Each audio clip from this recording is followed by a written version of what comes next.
নমস্কার বন্ধুরা, বাসন্তী কিচেনে আপনাদের স্বাগত। আজকে আমরা তৈরি করব গুঁড়ো আলু দিয়ে কাঁঠালের মাখা মাখা তরকারি।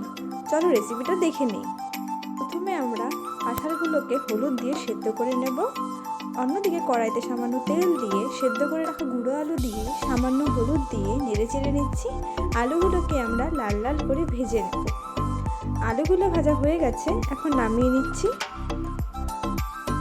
ওই কড়াইতে সেদ্ধ করে রাখা কাঁঠালগুলো দিয়ে সামান্য হলুদ দিয়ে নেড়ে চেড়ে নিচ্ছি।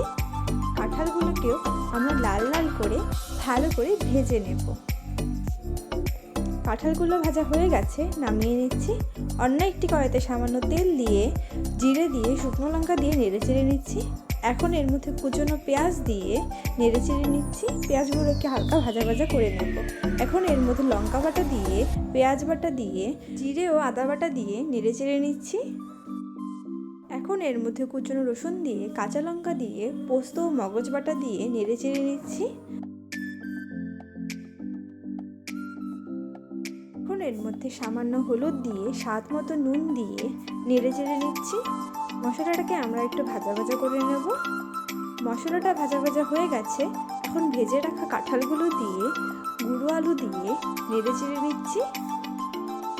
এখন এটাকে আমরা ভালো করে কষিয়ে নেব।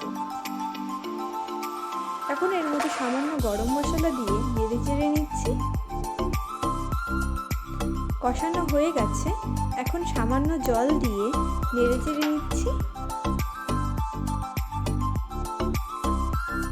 হয়ে গেছে, এখন নামিয়ে নিচ্ছি।